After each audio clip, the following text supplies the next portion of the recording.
like pause everything, and it's just like when things come up on the screen, I don't know.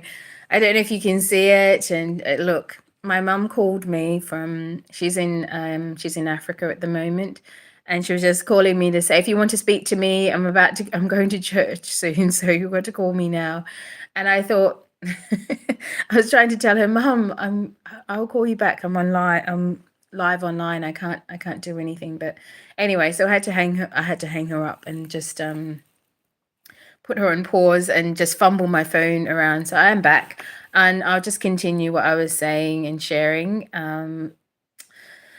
All right, so yeah, I'm heading home, and King is heading home, and I think, as I was saying, I don't know the hour and I don't know the time because that's how the system is in the US, and I think it's been the biggest frustration for me not to know these details because I wish I could call somebody and say, just give me a time, please. Just tell me exactly when. And but that's not how it works, especially with who I think I've contacted to help us. Um, I think that they, and I think it's important for them to stay incognito until it's finalized, until it's finished. I don't know where they're at with the paperwork completely right now, but I know that they're working on it. That's all I know. And I think not just working on it, but like, getting it finalized, I guess. So, I wish I could tell people more. I wish I could because I wish I knew more that I could tell people. All I can say is just be ready, be prepared for it because it can happen any minute at this stage and any moment at this stage. And I want to say, this was meant to be a quick live. I just wanted to check in. I'm packing, as you can see, I'm packing my suitcase, and I'm getting ready to leave my mum's apartment in Australia for Chicago. So I just wanted to get online and say some words of encouragement because there's a lot of talk, I'm sure, conversation about an appeal. And I don't want to discourage people who want to listen into what's going on with the appeal at all, because anything to do with King that's not negative, go ahead and watch and listen to. You might learn something about the whole process and system. And if nothing else, because I know I've learned a lot in the legal realm about the US legal system, just watching this process and being part of the process. And I know a lot of you have as well. Hector's going to. Okay, I don't know what all that is. All right.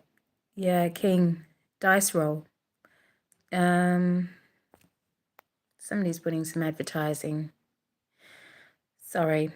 We don't, if you want to advertise, I think just find your own audience. Dice roll, King. Who do you think King is?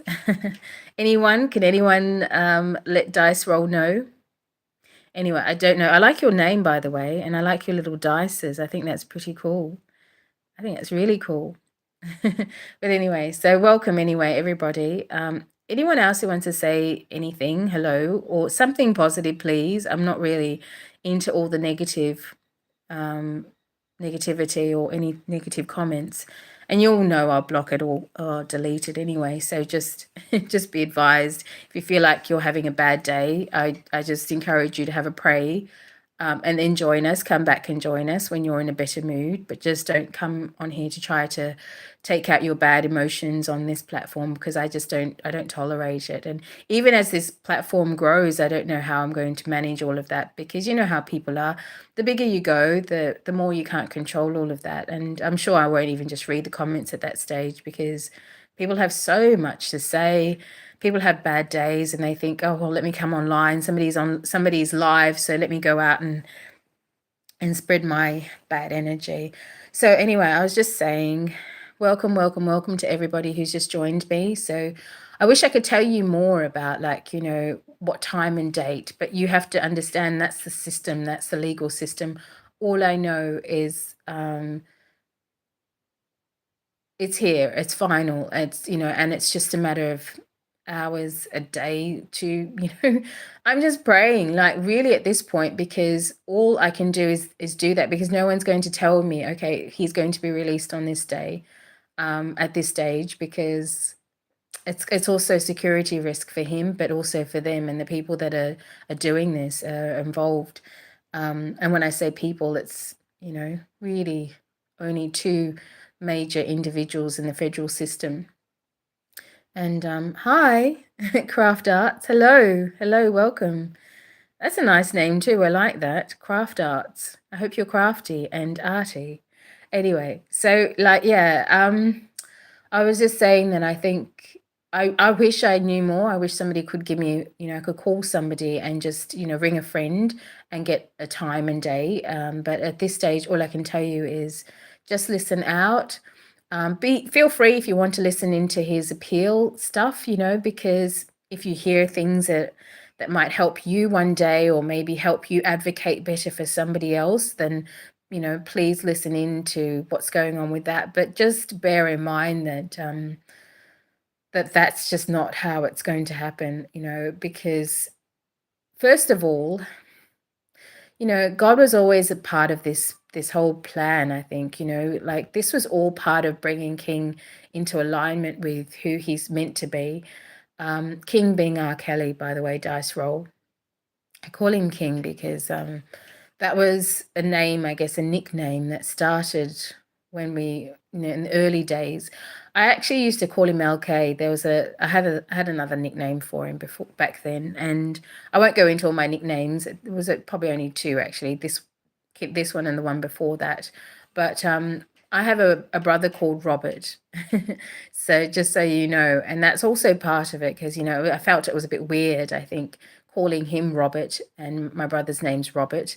It's just too many Roberts going on and too confusing, and it's just it kind of killed the romance a bit sometimes when I would say, I had to get used to calling, my partner Robert when my brother, who I'm very close to, is called Robert. It was just weird, so that's why part of it too is this: I had to find a name I could, well, calling him King just made sense because he's the king of R&B, but he is a king in his own, in his own community. So that's one thing God revealed to me very early on, is even before other people can see this truth, I guess, that they're now seeing, or when in the early days of this mess, the messages I would get from God were very much like, that, acknowledging that he is a king on this earth. He might not be the king of, in the heavenly realms, but we do have earthly kings, and ones that we need to respect for the work that they've done to achieve, to get to where they are, because kings become kings because they are warriors, and King has been through so much in life that he has become a king. Like, he's not, his character is kingly. He is a leader in every sense. He's an alpha male, but he's a leader. He's a natural leader. People gravitate to him. People go to him. He can, I tell you what, even if I wasn't here, he could have done all this on his own. That's how strong this man is. I'm so glad I could have been part of it. But, I think that, it's amazing to see him, I guess, evolve into the king that he was meant to be. Because I always used to say that he's more like a knight before, when knights romance a lot of women and they have a lot of lovers and liaisons. But, as a king, you do take ownership for things, and you step into that role. It's a different level. When you're a king, it's a different level. People throw around that term, but I don't call everybody kings and queens. I think it's ridiculous, because I think that if you want to elevate yourself to that level to feel good about yourself, good on you and well done. But I think that unless you've really put in the work, unless you've really been that warrior, because back in the days, you have to ask yourself, how did people become kings? They went out to battle. They went into battle and they won battles and wars against the world and against, worlds and against countries even. And I see King doing that constantly, like, with his other trial and now this one. And it's just amazing. People don't even know his real story, but they are quick to say, well, how could people believe that he's still innocent? Well, if you're listening here and you're like one of those people, like you're welcome to your opinion about people, but at least get to know them. At least get to know their story. At least get to know all of their story, not just the bits and pieces you find fascinating. And I know people are extremely fascinated by his sex life and by his, sexual adventures, and people are extremely interested in, his girlfriends and the partners he's had, but they're not as interested in his real life, unfortunately. His real girlfriend, myself, they're not interested in his real partner because I'm pretty boring, I think, on the scheme of things. I'm pretty boring. I'm not a clout chaser. I'm not looking for fame. I'm not out there, with my boobs hanging out and my butt in on a screen. I'm not doing any of those things. So I'm boring. I get it. People are not as interested in me, because I'm a bit of a nerd, and that's the thing. That's, I guess, where King and my worlds like meet, because it's not just opposites attract. I think it's more, when God puts you with the person you're meant to be with, he thinks I'm sure, I know God thinks about what do you need that they have. And I think for my in my world, I said to King, I'm pretty boring and my world is pretty boring. Like, I really had no problems before I met him.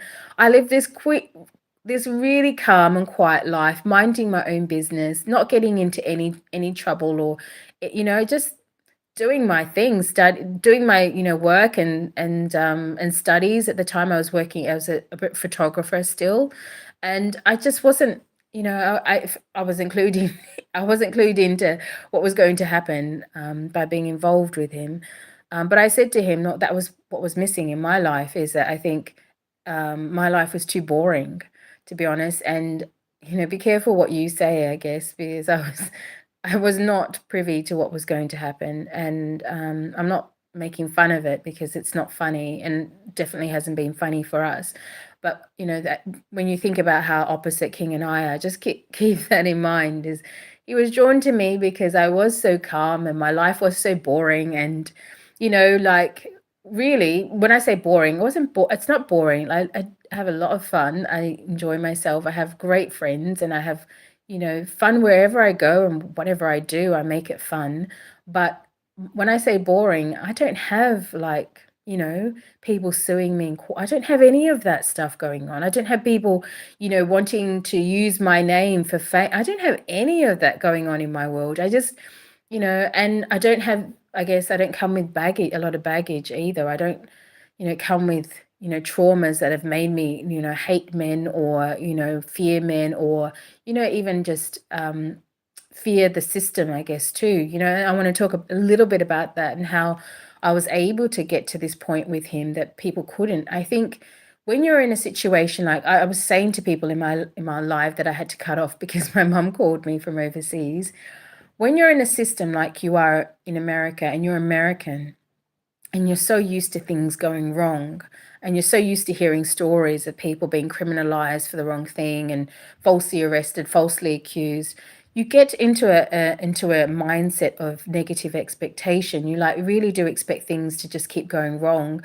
And when these situations happen, you really cancel people out. You just really say, well, that person's gone and that's it for them. And a lot of people do that because they have not seen it come.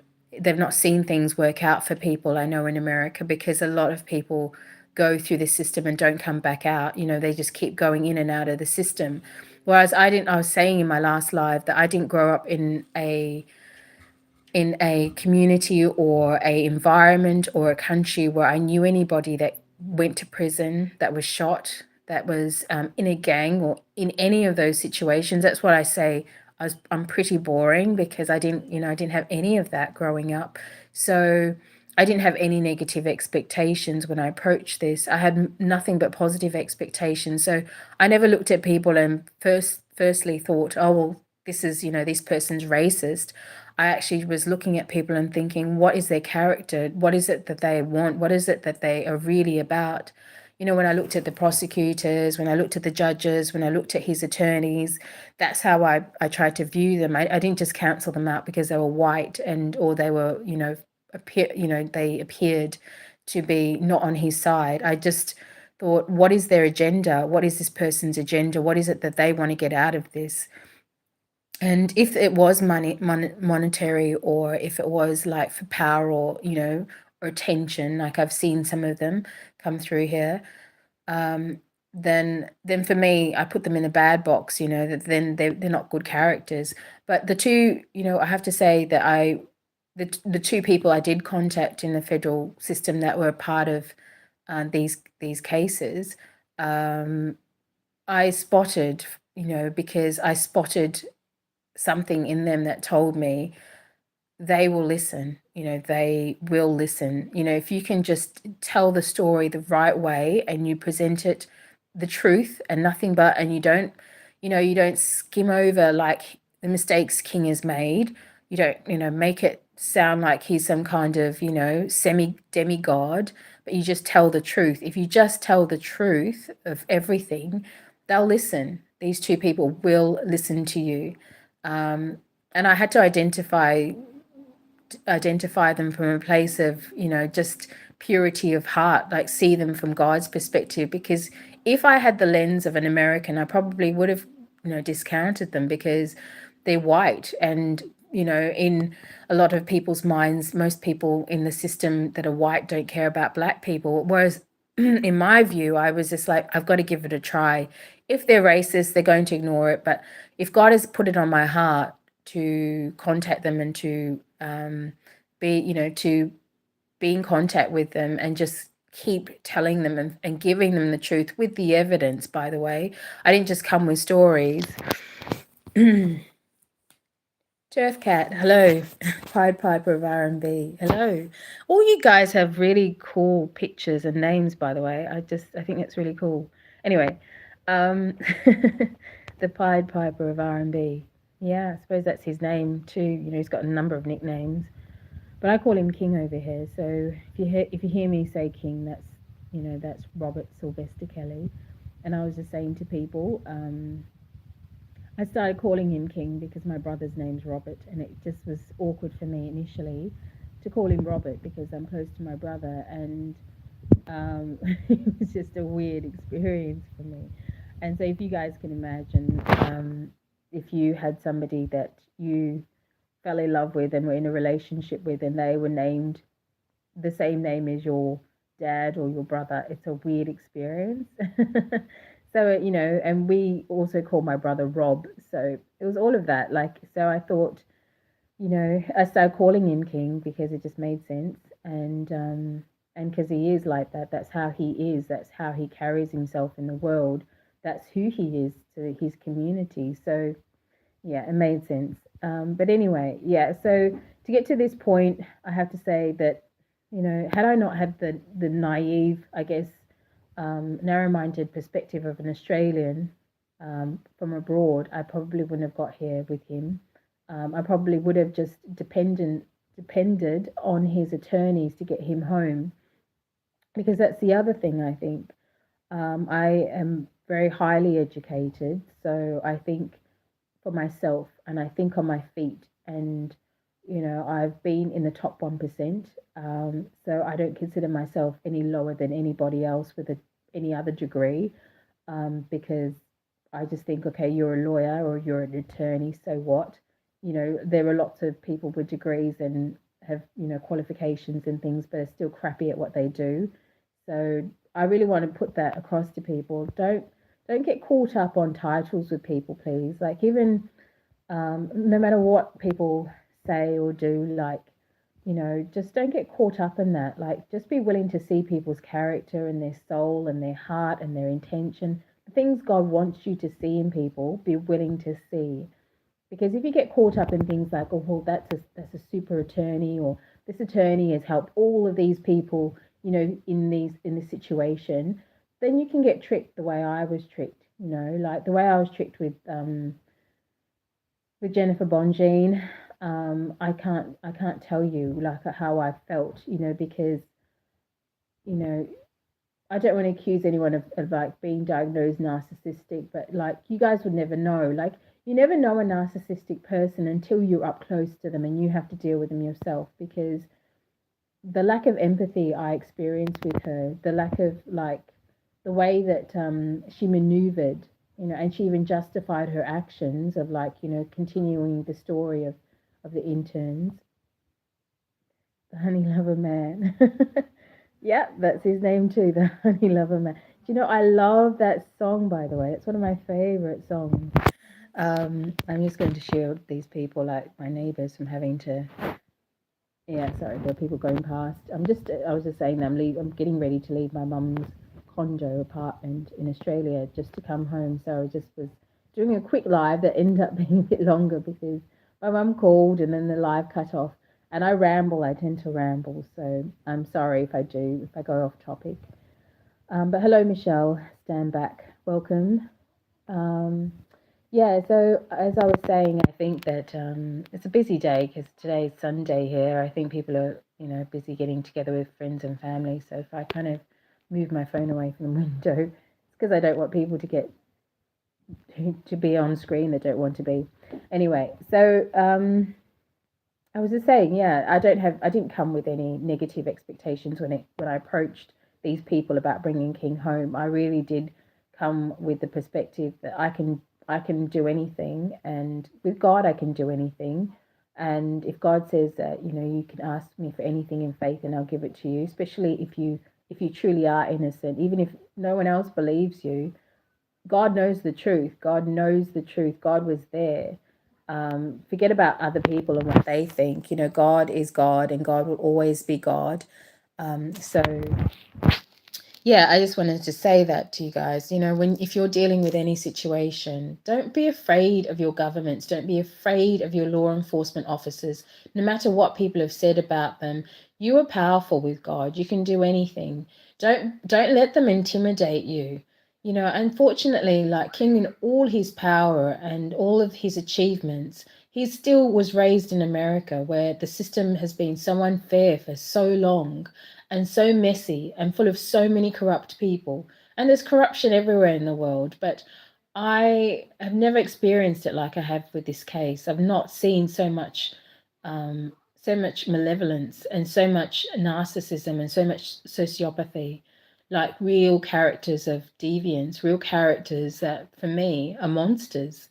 Because when you don't have empathy for a human being, because the system is set up to put criminals in prison. That's why we have a legal system.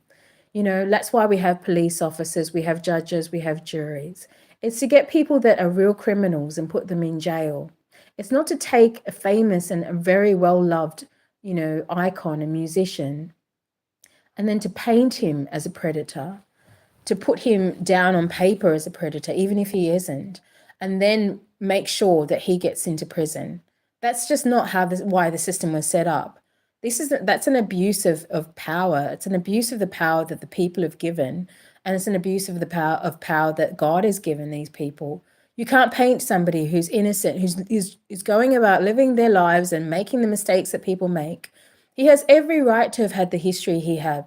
He went through sexual abuse. He went through abuse. He went through so much different types of trauma. He has every right to get it wrong, and have too many lovers and have too much of a good time, and then to work out this isn't good for me. I mean, there's a lot of, biblical characters that went through the same thing, King Solomon. So he had every right to make those mistakes he made. The problem is when people criminalize something because they look at it from an outside perspective, and then they hear rumors, and then they run with those rumors rather than saying, okay, I don't know this man. Let me get to know from the bottom down, like from the grassroots, where he came from and how he got to where he is. Let me get to know his story. I encourage people to read his book, by the way. It's such a sweet, amazing book. Like I told him, it's my favorite book in the world. And I don't lie, like I've read a lot of books, but I really encourage anybody who hasn't read his book that's out there to read it, because it just will give you a perspective of his heart. You might not get all of his story. You may not get all of the characters that he's dealt with, but oh God, it's been so noisy here. I don't know why there's, I think, a lot of families around at the moment because it's just that afternoon hour in Australia. And look, you can see it's a beautiful day and it's sunny. And so everybody, I think, is just out there we're lucky in Australia. We've had pretty long summer, and it's still pretty warm here, even though, like, I was getting ready to go out later. I've got to go somewhere later, and I'm thinking, what do I wear? Because it's still warm, but it's a little bit chilly. But it should be actually wintry now. We're in autumn. You call it fall in America, so it's fall in America. But anyway, I don't want to get off topic. Yeah, so the system was set up to put criminals in prison. It wasn't set up to paint people that are in the public that are making normal mistakes as prisoners, as criminals, and then locking them away. That's not why the system was. That's not why we have prisons. That's not. We have prisons to put away people that can't change, that won't change, or to punish people that have done something horrible to somebody. And I think that people need to understand that's why the system is set up. So whenever you see a story like King's, where people are getting criminalized for things that normal people do, that's where people have gone too far. It's gone too far, because you can't look at his life, in his life story, and not say, okay, well, what's really going on here? You can't look at him as the king of R&B and not say, well, are these really accusers and his victims, or are these people that just want money and they want fame? Are these rejected groupies? Are these rejected women who were in love with him? I mean, look at him. He's not an ugly man by far. He's never in his life been ugly. So that's the problem. When you have, you're good looking, you've got money, you've got a beautiful character, you're charismatic, you're fun to be around. Women get hooked. Women get hooked. I got hooked and I didn't expect it. So look, don't look at things from an outside perspective. Look at the big picture. He was not just rich and famous. He was handsome. He's handsome. He's a handsome man from the time he was first in his career. He's all his images. You can't find a bad image of King. He's just a handsome, attractive man. I mean, like, that's the thing, that people need to realize. He's not a man that had to struggle to get women. He's a man who had women falling over themselves just to get to him, fighting each other just to get to him all his career. It doesn't matter if he's 57, he's still a good looking man. He still carries himself well. He dresses well. He takes care of himself. He's got swag. He's the coolest person I know. I mean, he's got a level of cool that people wish they had. I was telling you guys how boring I am, and I think maybe that's what attracted. You've got to ask him. Like, you can't, I can't talk for him, but I think about, in terms of character, our differences of character. I'm pretty boring. Like, I've always wanted to be RKelly cool. I've always wanted to be as cool as him, but I don't think I am. But I admire that in him. I think he's just got, but that's how he can make some really catchy tracks that people can dance to, that people can really relate to from his neighborhood, is because he's got this cool effect. So when you're that attractive, this is what the authorities, I don't know whether I thought I was a nerd and lived an isolated life, but it seems some of these prosecutors and the people that have been part of this investigation have been really isolated from reality. Because if you understand a really handsome man like that, a really attractive man who also has money, who also has talent, of course you're going to get hordes of women that feel like you did them wrong, or hordes of women that feel a certain way about you because they didn't end up with a ring on their finger, or they ended up with a ring on their finger and didn't stay there because he figured out that you're not the one that he wanted to be with. So all of these things, like, people have got to come to reality. And why are people, I don't know how to put do not disturb on my phone. Sorry, I had to just like flash off some messages. Anyway, so I'm going to have to get off this live because I think my family are trying to get through to me. King is good and hardworking man. I read his biography. Yes, Solar Coaster. That's the book. Everybody go out and get it. It's on Amazon. It's everywhere. You can find it. Solar Coaster is such a good book. It's got pictures, photos, and it's told, when you read it, it's like he wrote it, because it's not it's not written in perfect punctuation and editing like most books. It's written the way King kind of talks, and you'll see some even editing mistakes in there, especially those of you who are pretty, specific. But I just loved the story. I loved hearing it from his perspective and his heart, even his humility to admit his mistakes. People can't accuse him of narcissism because he's the kind of man who will be the first to tell you, I cheated on that person and I did a horrible thing. It was horrible and I felt horrible. People that are monsters don't feel that way. People that are not good human beings don't feel guilt. They don't feel bad for women that they hurt. They don't feel bad for things that they've done. They don't have a sense of reflection, self-reflection. They just keep going on in life and thinking that they're God's gift. But King was always had this ability just to look back in his life and go, I didn't do well there. I didn't do good there. I didn't do good by this person. This person was too good for me or too nice to me. And his biography, he talks about that, even his marriage, and the mistakes he made there. So I don't personally, as his partner, as his girlfriend, I don't understand how, even if today, like if in the future, if our relationship didn't work out for some unknown reason, I would never in my life think to turn on him, because I just think he's such a beautiful character. He's such a beautiful person. He's so humble. He can have his moments where he can be very stubborn, but he's just so humble, and I think he's so easy to admit. He admits his faults so easily. So you've got to know that he must have been dealing with some kind of narcissism there, because how can you deal with a man like that in a marriage situation? You have children and you don't think about the big picture for both yourself and your children. I mean, I rarely talk about, RKelly on here because out of respect for his children, because I know that that's their mother and they can't change that. They can't change how they love her because, we all love our mothers and fathers unconditionally. And, they were raised mostly by her, but not because King didn't want to raise them, and when that situation happens, unfortunately, the children do take a side and they end up being, to me, brainwashed into believing things that are not true.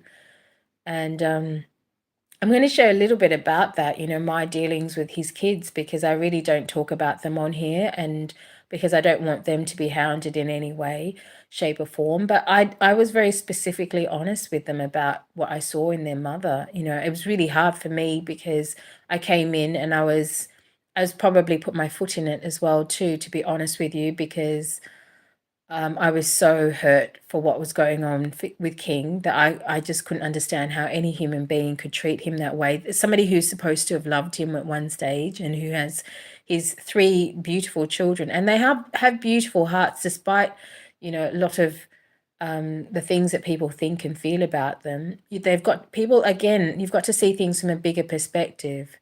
He's a handsome man and I respect him greatly. Thank you, Michelle. That's true. That's what he needs is respect. Respect him for who he is and what he's done for this world and what he's achieved. It's about respect. It's about respect. This whole thing for me is about respect, bringing back respect, putting respect back on his name. His name, that's what's been lost, and that's what they wanted to do. These women and these men, they wanted to take the respect off his name and put it on their name. That's what narcissism does. That's what sociopathy does. Sociopaths want attention for themselves at any cost. They'll exploit their own children. They'll exploit their own children. They'll exploit their own neighborhoods. They'll exploit the world. They'll exploit the legal system. They'll use anybody to be their flying monkeys. They'll use anybody to attack the person that they don't like. So, I think that's what's happened. Anyway, I need to get off this live because I've got things to do, but I wanted to just, I guess, encourage people. I don't know what that is. So I'm going to, that's just, whatever. I don't understand what that is. Yeah. I think that, yeah, back up. You need to back up. I'm sorry. That comment was not welcome. Anyway, so this is not a space for all that backup. In case you didn't catch it, that energy is not here, welcome here. If you want to have fun or you want to, mess around, there are plenty of ratchet and messy channels on YouTube. This just isn't it. I'm the nerdiest, most wholesome person that I probably know, too wholesome for my own good. So when you come over here, you're going to hear just good stuff, and the good things and the truth, and not going to hear any messiness. I'm not going to go and slander people. I'm not going to get into, mudslinging at people. I'm going to discuss things from a heart level of how I feel, my perspective on this world, my experiences with King, my experiences in all of this, But I realize that people are so like, they have such messy lives themselves that they're looking for this kind of constant chaos. I can't do it. Like, I think that, maybe that's why I think King and I got together. We had two opposite worlds. And I was saying before I got cut off real quickly before I leave this live, I'm just going to say, King's world was to me like, I think I've only ever been obsessed with music. I was myself, I told people in my last live, I think, or two lives ago, when I was younger, I used to sing and I was encouraged to be a recording artist. And I almost went down that path. And people said that I had a lot of talent. I had, three different coaches, singing coaches. I used to dance. I was a trained dancer. So I could have actually done something with it, I think. But I chose not to go down that path because I didn't want to be famous. I didn't want to go down the road of fame. But here I am anyway. So God has a sense of humor. But I think, yeah, I think I just, coming from where I come from, I still had a very calm life, very quiet life. And I think I loved that. I think that's why I didn't go into the music industry, because I really loved my life. I really loved my friends, and I loved my, my quiet existence, my privacy. I really enjoy being able to like spend time with people and, people not kind of, intruding on my privacy. I just can't stand interference. I can't stand people that, want attention. I can't stand when people like don't respect my boundaries. I can't stand all these things. So I think fame for me back then was just something that was going to destroy all that. I just thought if I become famous one day, as people predicted, because I had all of the right ingredients, they said at the time, my life would have been upside down, and I didn't want that. I thought, what kind of person will I turn out to be? And, maybe God had a plan in that, because then I spent years doing other things and pursuing other careers that were more wholesome and grounded and, good for me.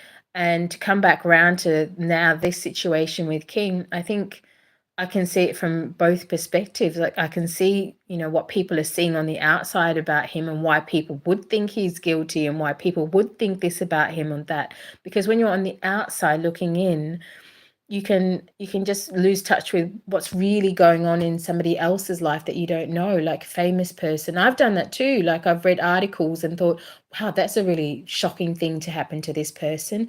And I have not thought I have not thought for 2 seconds that that could be false information. I've just accepted it as true. And that's what we do with famous celebrities, as we, especially commoners. I still consider myself a commoner because no one really knows me at this stage, as this little group of 2,000 people. I think it's going to change very rapidly when he's home, because of course we will have our interview and then the world will know who I am. And I think my world's going to change, and I'm prepared for that. I've made peace with that. I've had lots of prayers about that with God, and I've let go of my fear of fame. And I've got to tell you, it's almost a phobia. So when people accuse me of being an attention seeker, or another one of them, I have to tell you, it's the funniest thing I've ever heard of, because I literally almost need to go to counseling just to get over my fear of fame. Like, that's how bad it is with me. I don't like attention. I don't like people, like looking at me. I don't like a lot of attention. That's just who I am. So even when you see me out, you'll probably see me, in very a very minimal sense, because I don't like it. I'm not that person. I'm quite happy. The only thing I want is to be with him. That's all I'm interested in. I don't care about the rest of it. That stuff was all nothing to me. I've never been without, in terms of money, like, rich or poor. I've always had plenty for myself. I've always taken care of myself. I'm following a career path for myself where I, don't need a man. Technically, if I wanted to, I could exist without a man, without supporting me. So I'm not in that situation like a lot of these women that are dependent on, financially on men. And I'm not saying that, look, hats off to the mothers and people who stay home. Yeah, God is good. Amen. That's true, Michelle. God is good. Yeah, and amen to that. But yeah, I'm not in the situation that other women are in. So please keep that in perspective. When you hear people say things about me that are, but I'm going to tell you that just watch out, because there is a woman online who has a very strong, what I believe, a personality disorder. And she sits in different chat rooms, and I don't know if she's still doing it, but she'll just, anytime she used to hear my name or somebody say, "What about Juliet? Who is that Juliet person?" She would butt in, and I would watch it, because I'd watch it from the outside before I was really running this channel properly. And she would say things like, "Oh no, she's a scammer. R. Kelly said he doesn't know her, and the attorneys say they don't know her. She's just an obsessed stalker." And I'd see her type this, and you guys didn't know this, but like I'd be on Twitter, and this same character would ask to follow me on Twitter, and send me a request, because or if it was open, she would just add me as a follow me. And then she would start leaving these nasty comments like, "Why don't you leave R. Kelly alone, you stalker?" And I literally had just come on the scene. I'd literally just set up a Twitter account, and I thought, what can I do to help him? Like, I don't have much of a voice at this point. I'm in Australia at that point, and this is before COVID. And I thought, what can I do? So I set up Twitter account, and I thought, let me just start telling the story. Let me just start telling our story in any way I can. And I started posting a few videos and a few this and that and a few stories, just a little bit, just kind of testing the waters. And she must have caught on, because, I think I used the R. Kelly tag at one stage. And because she's obsessive, she found me, and she's just she started this smear campaign. I don't even know this woman. And she's in her 30s, and she should know better. She's not a child, but she does have a very immature mentality. I think she does have mental problems. I think she has actual clinical mental problems. And that's what also you guys have to be aware of, that not everybody that says I'm a fan of R. Kelly is mentally okay. And not everybody who says I'm a supporter of R. Kelly and is running YouTube channels or Instagram channels. Don't just think these people are normal. And they might have good taste in music, that's for sure, but it doesn't mean that they're good people, and doesn't mean they're normal people. So just practice the same care and caution online as you do in the real world, where you wouldn't just approach a stranger and invite them into your home. Don't just accept what people say on the street. If you met a stranger on the street and they said, "Oh, this woman Juliet, she's a stalker, she's been stalking this man," you'd just be like, "I don't know her and I don't know you, so I'm not going to accept it." But online, for some reason, if they use King's profile photo, anybody can say anything. They can say that this person is his girlfriend, or that person. They can start all kinds of stories. They can start a website like she did, Fake Wives of R. Kelly, but specifically, she set up that account just to defame me, just to actually start putting up, fake stories about me, that saying that I, was saying that I'm pregnant with his baby, and all kinds of ridiculous rubbish. But I'm going to put it. I'm going to tell you guys the truth. I have a real fear of fame. I'm the opposite of that character. I don't like fame. So many aspects of fame freak me out completely. The attention that people give people that, that are famous, the intrusion into your privacy, all these things I don't like, whereas other people can't get enough of that, because they're sociopathic, or they're narcissistic, or that's their world. Unlike, King, there's some people that don't have the talent or the gift. They just want fame. They want to be the next Kim Kardashian. That is definitely not me. So, please, just approach people online when you're, in YouTube or social media, with caution. I realize this account is boring compared to the other messy ones. I intended that, because this is who I am, this is my character, this is our world together, this is King and my relationship, this is the real energy of RKelly. All of that fame stuff, all of the, the chaos and the drama, that's part of his famous world. That's part of the world where it's crazy. That's the exterior part. That's the part that has nothing to do with his real personal and private life. That's what I keep trying to, I guess, relay to people. Keep on doing the great work you are doing, Juliet. Thank you, Michelle. You're so sweet. Thank you, thank you, thank you, thank you. I will. I'm trying not to deal with them. That's why I don't even mention them. I used to call people out. I used to try to correct people. I used to try to, I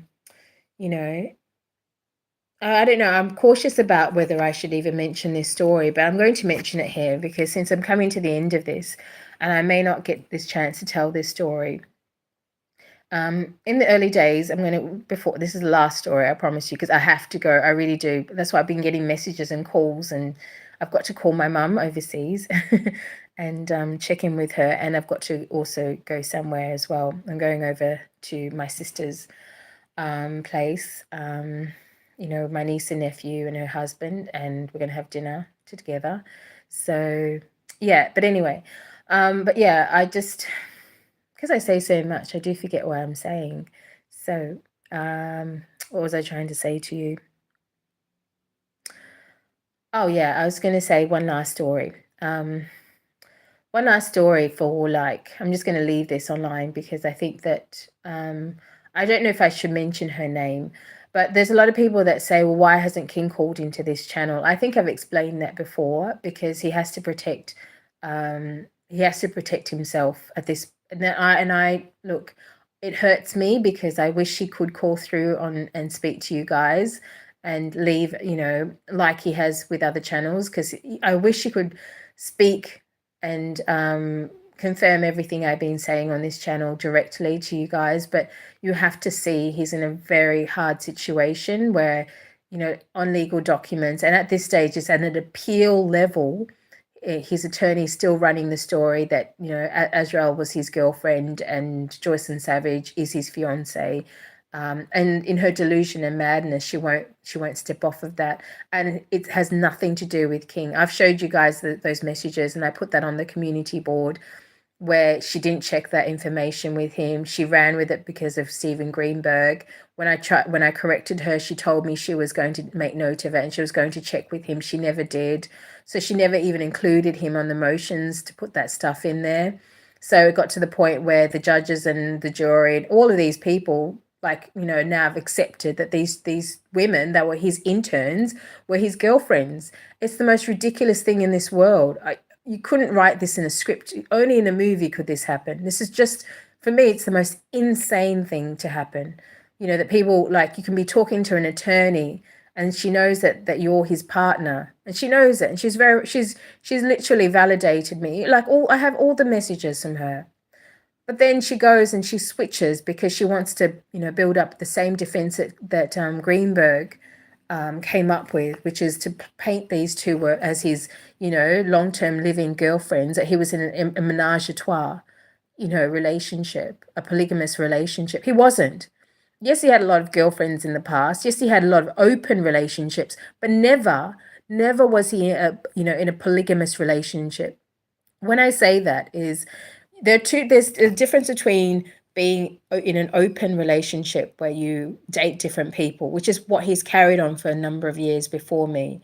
And that's what he was in. That's the difference between that and polygamous relationship where you have two partners, which is what they wanted to paint it as, because they were too lazy and inept and negligent to do the due diligence and actually find out, the details of what was going on there. They couldn't even be bothered with that.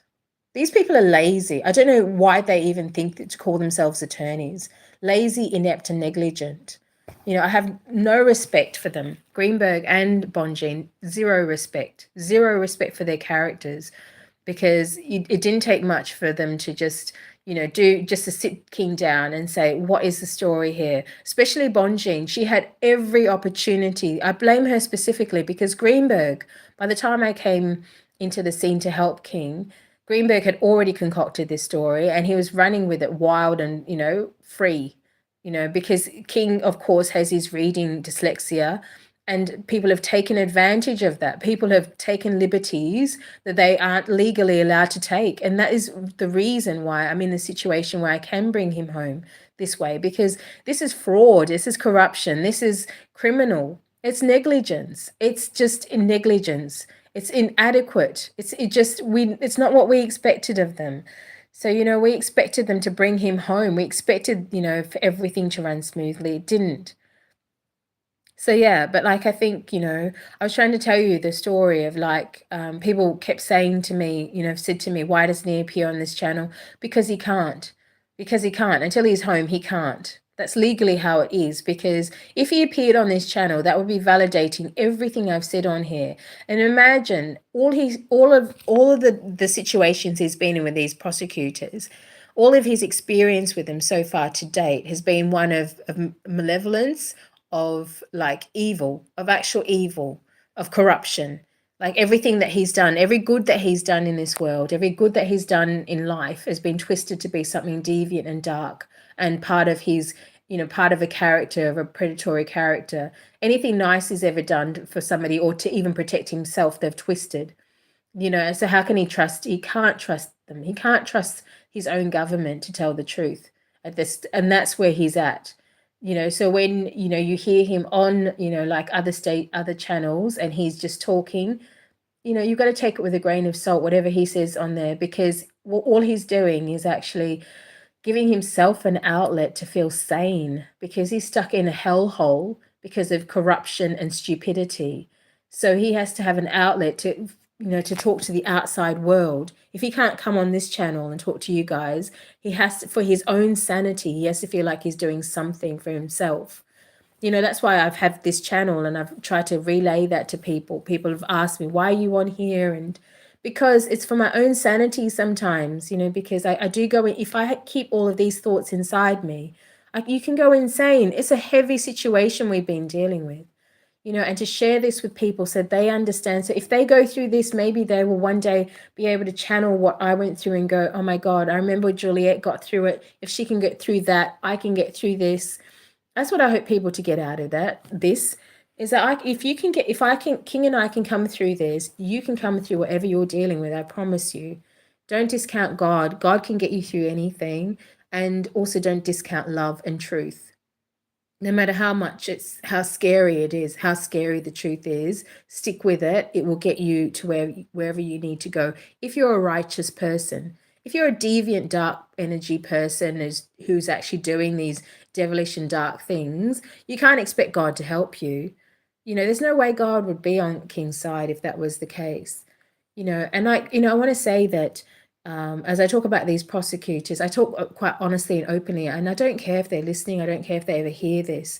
I think what they've done is evil, and I think, I'll pray for their souls, because to me, I've never seen such evil in my life, because you can't take somebody as beautiful as him and paint him as the opposite of his character just for a come up in your career.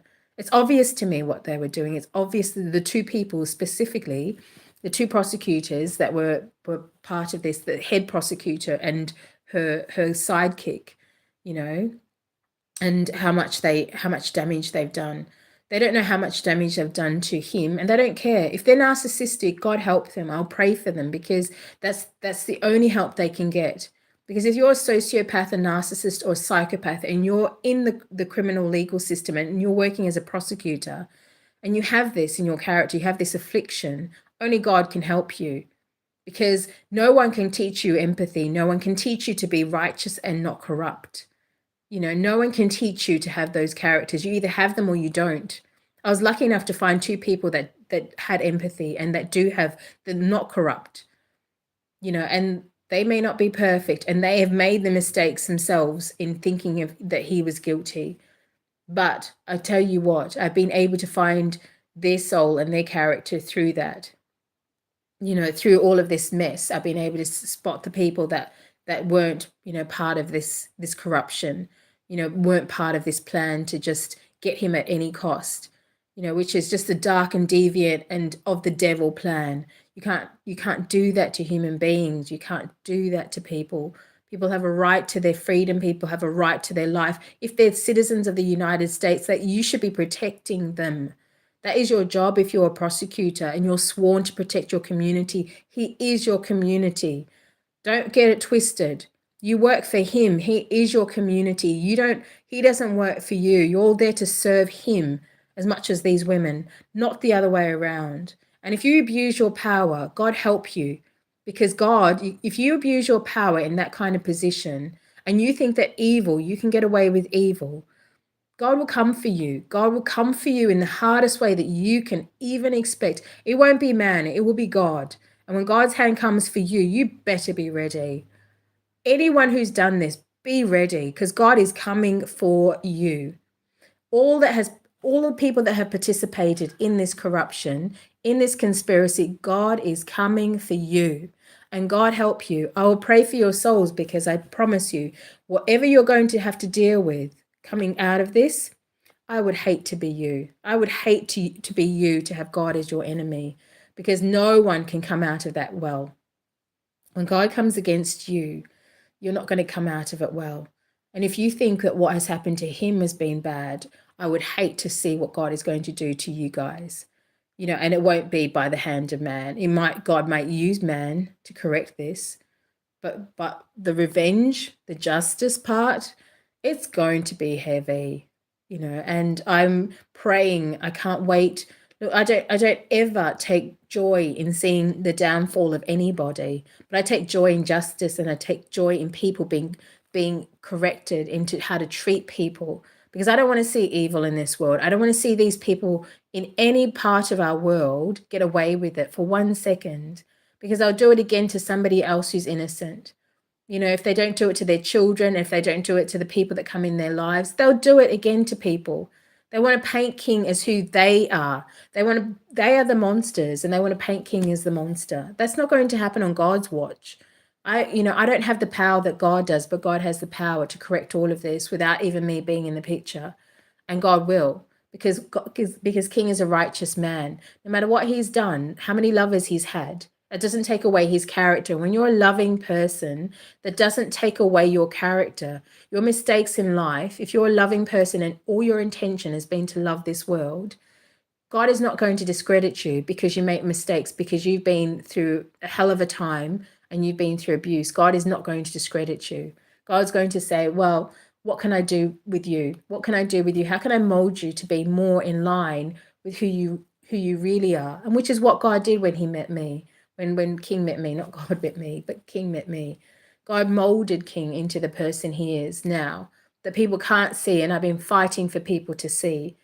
People don't want to see the person he is today, the person who came through all of that to become a better man, to understand how to love me as a woman who, is in her own power, is amazing, and thank you, Michelle.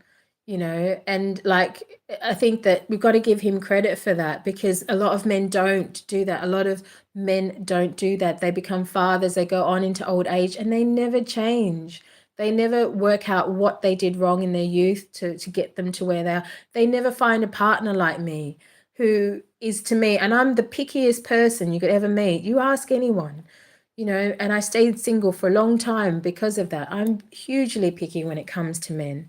I'm not somebody who's ever dated. I've never dated an abusive man. I've never dated anybody that's, been in prison.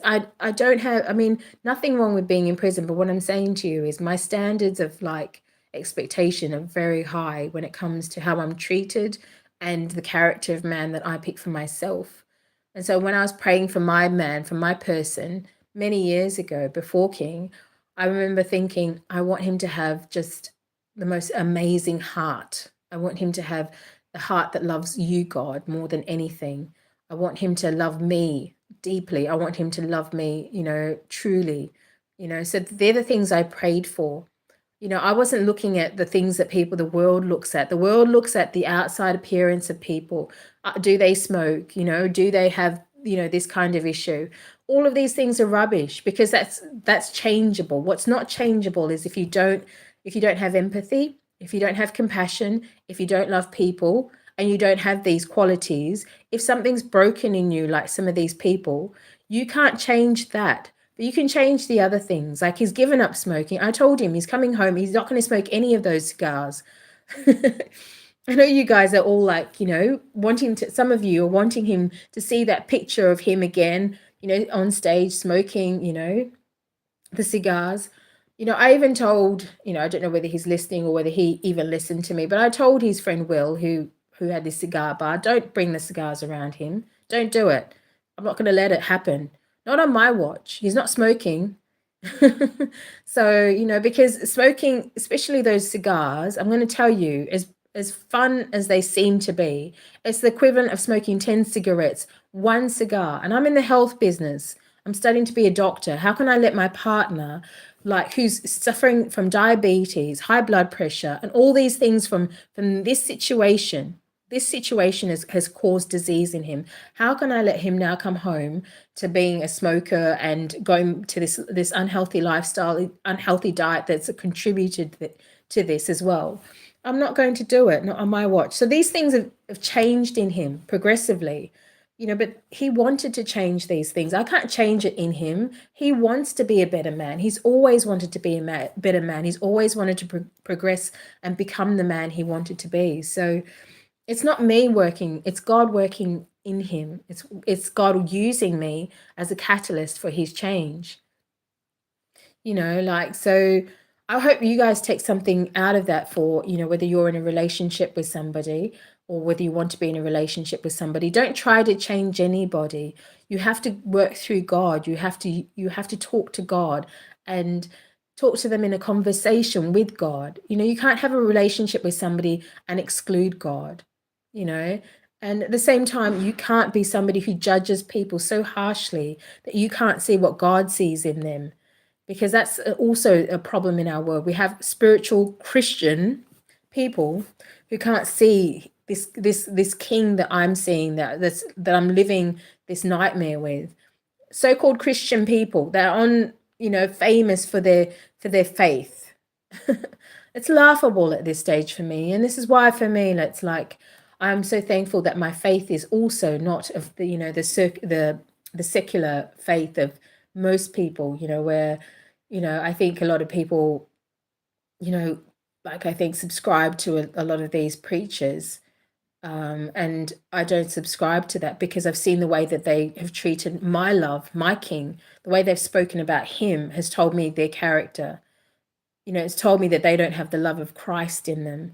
If you can't speak well of somebody who's going through hell, if you can't go and meet their needs, you can't go and share the good news with them, and and pray with them, then there's something wrong. You shouldn't be representing Jesus as a preacher or a minister. Get out of it. Just stop. You're really not. You're corrupting people because you're not teaching people Jesus's way, because Jesus would be in prison with King right now, praying with him. Jesus would be right by his side every day, visiting him. If Jesus could, Jesus would cater to all of these, falsely accused prisoners. He'd be there every day. But these ministers, these pastors that are famous and had time to mention him, had time to mention him for clout, had time to mention him for validation from the community that they are godly, and I can list off all of them, the people that he's worked with and he's made music with, that he called brother and sister, that had the audacity as representatives of Christ to come online and in interviews and say that, insinuate the king is guilty. I just think, God is going to have the final word with them, and God is going to show them, where God really is, because they don't know God. They don't know the God that I know. They don't know the Jesus I know. The Jesus that I know taught me to love, to wash people's feet, to go visit the prisoners, to pray with people when they go through hardship, to be loyal to people, and to speak the truth in love. And so these are things I'm not seeing in the community of pastors and leaders that he has turned to in the past, and I don't want him to have anything to do with these pastors and ministers, because they've misled him. They have misled him. They're supposed to be his leaders. Why is it that it took for me to come into his life? And I'm not a pastor, a minister. I've been a women's ministry leader before. I've been a Bible talk leader when I was younger. But at this point, I'm not. I'm not any kind of leader like pastor or minister or anything. But, why did it take for me to come in and help him change? Why is it that all these people that came through with God, so-called God, they have God and Jesus, but they can't love him enough to be like, I see where you're going. I see your potential. I want to honor, how beautiful you are, how kind you are, how amazing you are. But these are things that, that are going to hurt you, and you have to stop them now. There are people that will sit and smoke with him, and you can't call yourself a Christian if you're going to sit and smoke with somebody and you're going to preach God's gospel at the same time. That's not it. I'm sorry. You're poisoning somebody's body while trying to feed their soul. It's just, I'm not somebody who's self-righteous, and I don't like looking down on people. I don't like looking down on people or being self-righteous, but there are times where I just can't understand how people can stand on their pedestals, and think that they're greater than King, when King is greater than them before God, because God says to those who elevate themselves, God will humble. For those who humble themselves, God will elevate. So all you people that, think you're better than King because you didn't have a famous lifestyle, that you weren't sexually abused and didn't go through all of this hell that he had to go through. You didn't meet all these sociopaths and all of that. And so you can sit on your self-righteous little chair in your little house because you weren't the king of R&B or the queen of R&B, and you can say, well, I didn't do all that. You weren't in his shoes, were you? You didn't do all that, but you didn't walk his steps. You didn't walk his path, and that's the thing. You judge from a position that God and Jesus would never judge King on, So I just really hope that people stop doing that with each other and themselves even, because, how harsh you judge somebody else is how harsh God is going to judge you, So be kind, be compassionate where you can be. Be harsh with those who really are not getting it and that need to. Like, there are times I have to tell King, you're not listening to me. You think I don't have those moments where I've been like, I know that you're King and but you need to listen to me at this stage. You have to listen. I've had hard words with him. I've had hard words. So, I'm not here just I talk about how amazing he is, how beautiful he is, because he is all those things. But he's a real man.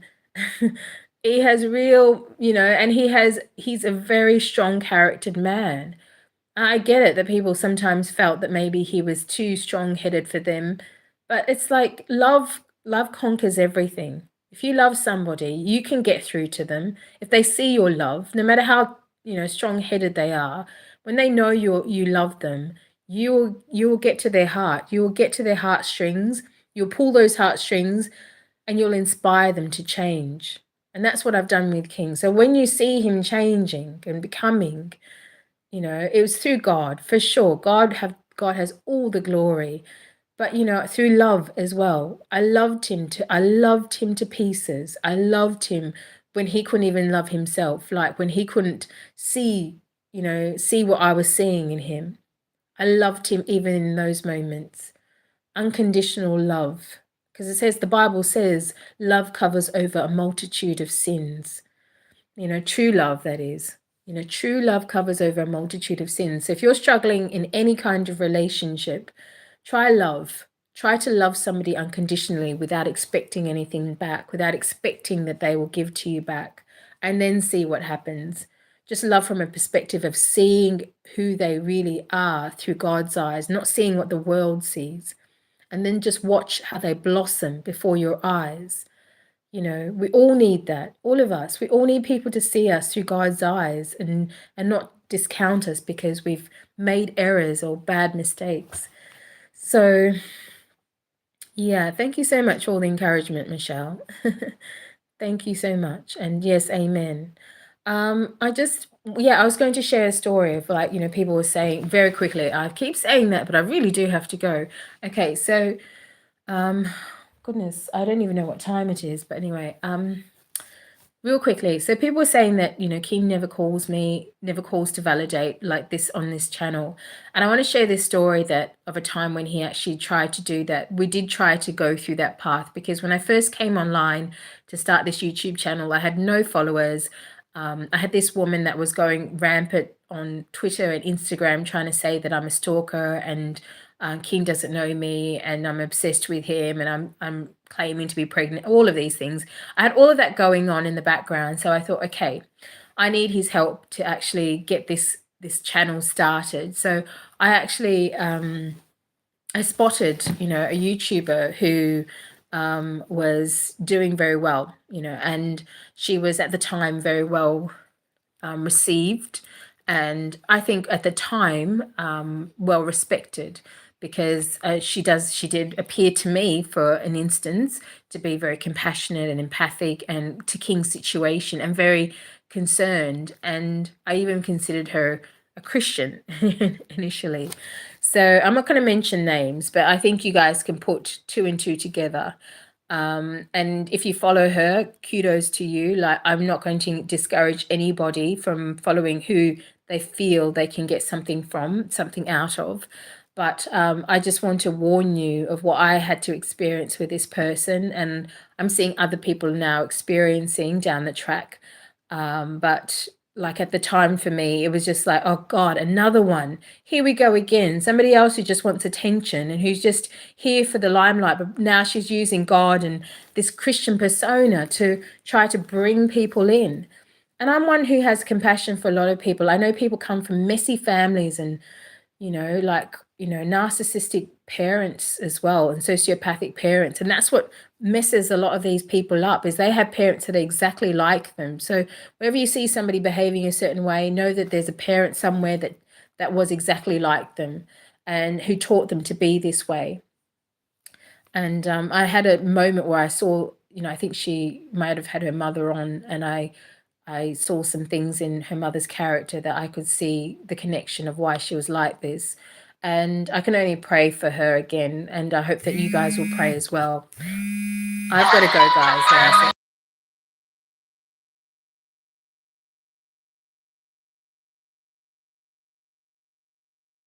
Okay, guys, I'm going to have to cut this. I've got to go. And I love you all. And I will speak to you all soon. Bye.